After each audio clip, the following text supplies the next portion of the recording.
அதிகாரம் 15.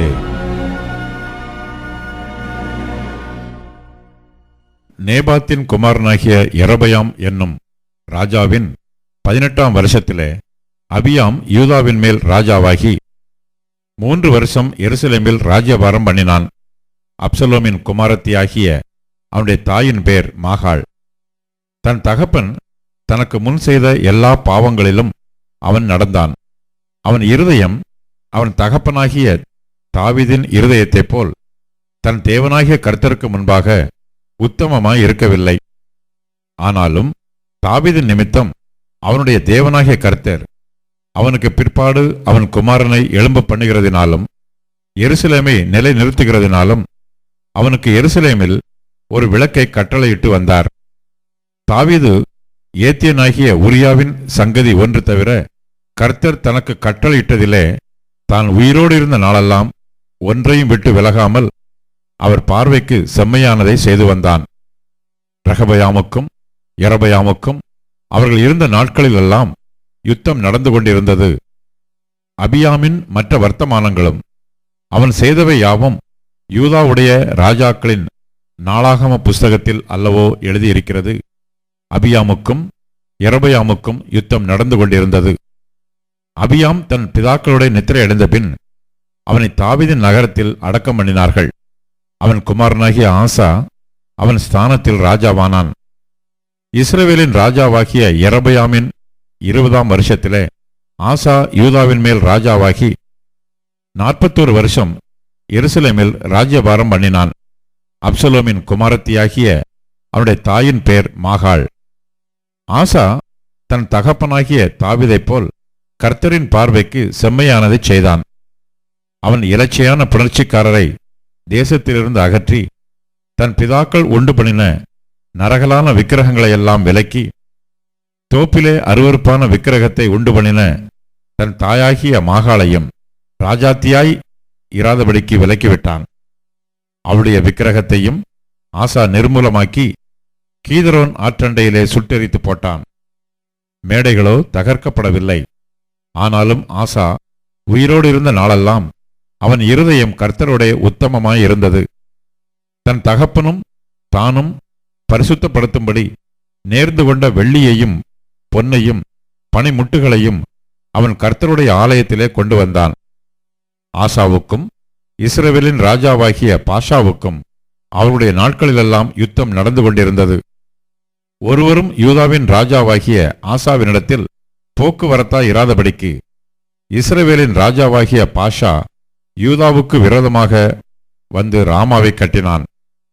அப்பொழுது ஆசா கர்த்தருடைய ஆலயத்தின் பொக்கிஷங்களில் மீதியான எல்லா வெள்ளியையும் பொன்னையும் ராஜாவின் அரமனையின் பொக்கிஷங்களையும் எடுத்து அவைகளை தன் ஊழியக்காரர் கையிலே தமஸ்குவில் வாசமாயிருக்கிற எசியோனின் மகனாகிய தப்ரிமோனின் குமாரன் பெனாதாத் என்னும் சீரியாவின் ராஜாவுக்கு கொடுத்தனுப்பி, எனக்கும் உமக்கும் என் தகப்பனுக்கும் உம்முடைய தகப்பனுக்கும் உடன்படிக்கை உண்டே. இதோ உமக்கு வெகுமதியாய் வெள்ளியையும் பொன்னையும் அனுப்புகிறேன். இஸ்ரவேலின் ராஜாவாகிய பாஷா என்னை விட்டு விலகி போகும்படிக்கு நீர் வந்து அவனோடு செய்த உடன்படிக்கையை தள்ளி போடும் என்று சொல்லச் சொன்னான்.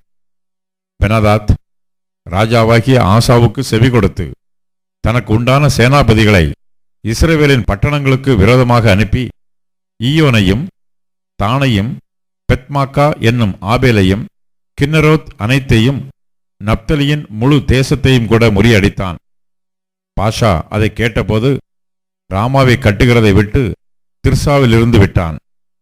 அப்பொழுது ராஜாவாகிய ஆசா யூதா எங்கும் ஒருவரும் தப்பாமல் எல்லாரும் போய் பாஷா கட்டின ராமாவின் கற்களையும் அதன் மரங்களையும் எடுத்து வர பறைமுறை இடுபித்து அவைகளினால் பென்யமீன் கோத்திரத்திலுள்ள கேபாவையும் மிஸ்பாவையும் கட்டினான். ஆசாவின் மற்ற எல்லா வர்த்தமானங்களும் அவனுடைய எல்லா வல்லமையும் அவன் செய்தவை யாவும் அவன் கட்டின பட்டணங்களின் வரலாறும் யூதாவுடைய ராஜாக்களின் நாளாகம புஸ்தகத்தில் அல்லவோ எழுதியிருக்கிறது. அவன் முதிர் வயதான காலத்தில் அவனுடைய கால்களில் வியாதி கண்டிருந்தது. ஆசா தன் பிதாக்களுடைய நித்திரை அடைந்த பின் தன் தகப்பனாகிய தாவீதின் நகரத்திலே தன் பிதாக்களிடையில் அடக்கம் பண்ணப்பட்டான். அவன் குமாரனாகிய யோசபாத் அவன் ஸ்தானத்திலே ராஜாவானான்.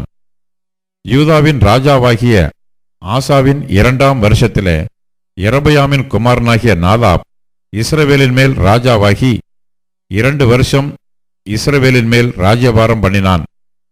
அவன் கர்த்தருடைய பார்வைக்கு பொல்லாப்பானதை செய்து தன் தகப்பன் வழியிலும் அவன் இஸ்ரவேலை பாவம் செய்ய பண்ணின அவனுடைய பாவத்திலும் நடந்தான்.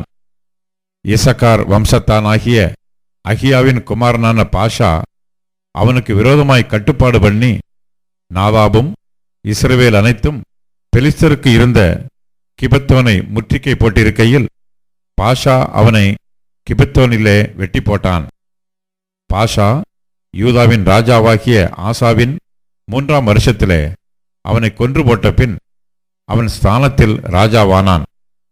அப்பொழுது யெரொபெயாம் செய்ததும் இஸ்ரவேலை செய்ய பண்ணினதுமான பாவங்களின் நிமித்தமும் அவன் இஸ்ரவேலின் தேவனாகிய கர்த்தருக்கு உண்டாக்கின கோபத்தின் நிமித்தமும் கர்த்தர் சீலோனியனான அகியா என்னும் தமது ஊழியக்காரனை கொண்டு சொல்லியிருந்த வார்த்தையின்படியே அவன் ராஜாவான பின் அவன் யெரொபெயாமின் வீட்டாரையெல்லாம் வெட்டி போட்டான். யெரொபெயாமுக்கு இருந்த சுவாசமுள்ளதொன்றையும் அவன் அழிக்காமல் விடவில்லை. நாதாபின் மற்ற வர்த்தமானங்களும் அவன் செய்தவை யாவும் இஸ்ரவேல் ராஜாக்களின் நாளாகம புஸ்தகத்தில் அல்லவோ எழுதியிருக்கிறது. ஆசாவுக்கும் இஸ்ரவேல் ராஜாவாகிய பாஷாவுக்கும் அவர்கள் நாட்களிலெல்லாம் யுத்தம் நடந்து கொண்டிருந்தது. யூதாவின் ராஜாவாகிய ஆசாவின் 3ஆம் வருஷத்திலே அகியாவின் குமாரனாகிய பாஷா இஸ்ரவேல் அனைத்தின் மேலும் திர்சாவிலே ராஜாவாகி 24 வருஷம் ஆண்டு கர்த்தரின் பார்வைக்கு பொல்லாப்பானதை செய்து யெரொபெயாமின் வழியிலும் அவன் இஸ்ரவேலை பாவம் செய்ய பண்ணின அவனுடைய பாவத்திலும் நடந்தான்.